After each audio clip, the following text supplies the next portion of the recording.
കൊല്ലത്ത് എണ്ണയിൽ പ്ലാസ്റ്റിക് ഉരുക്കി ചേർത്ത് പൊരിപ്പ് പലഹാരം ഉണ്ടാക്കുന്ന സംഘത്തെ നാട്ടുകാർ പിടികൂടി. സംഭവം അറിഞ്ഞെത്തിയ കൊല്ലം കോർപ്പറേഷൻ ഹെൽത്ത് വിഭാഗം കട പൂട്ടി കേസെടുത്തു. കൊല്ലം പ്രണവം തിയേറ്ററിന് സമീപത്താണ് ഈ കട. റെയിൽവേയിലേക്കും സപ്ലൈ ചെയ്തതായി കണ്ടെത്തി. മായം ചേർക്കൽ വകുപ്പ് ചുമത്തിയ കേസ് ഫുഡ് സേഫ്റ്റിക്ക് കൈമാറും.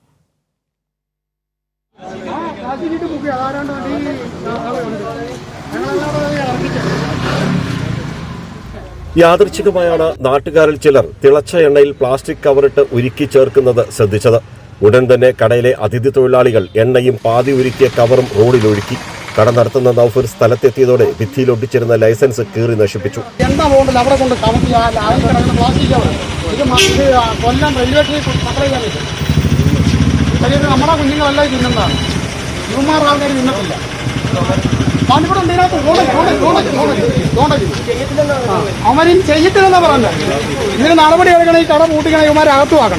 മായം ചേർക്കൽ നിയമപ്രകാരം കൊല്ലം കോർപ്പറേഷൻ ഹെൽത്ത് ഇൻസ്പെക്ടർ രാജീവ് കേസെടുത്തു. മഹസർ ഫുഡ് സേഫ്റ്റിക്ക് കൈമാറി. ലൈസൻസ് ഹെൽത്ത് കാർഡ് ഇല്ല, വാട്ടർ സാമ്പിൾ ഇല്ല, ലൈസൻസും എടുത്തിട്ടില്ല. അപ്പോൾ അതുകൊണ്ട് ഇപ്പൊ തന്നെ കട പൂട്ടാനായിട്ടാണ് ഇവർക്ക് നോട്ടീസ് കൊടുക്കുന്നത്. പൂട്ടാൻ മാത്രമല്ല, പ്രോസിക്യൂഷൻ അടക്കമുള്ള ക്രിമിനൽ നടപടികളും തുടങ്ങാനായിട്ട് കോർപ്പറേഷൻ ഉദ്യോഗസ്ഥർക്ക് മേൽ നടപടികൾക്കായി ഫയൽ അയക്കുന്നതാണ്. കൊല്ലം റെയിൽവേ സ്റ്റേഷനിലെ സ്റ്റാളുകൾക്കും ട്രെയിനിലെ വിൽപ്പനയ്ക്കും വടയും പഴംപൊരിയും ഇന്നും ഇവിടെ നിന്ന് വിറ്റിരുന്നതായി കണ്ടെത്തി. നഗരത്തിലെ ചില ഹോട്ടലുകൾക്കും വട ഉൾപ്പെടെ വിതരണം ചെയ്തിരുന്നു.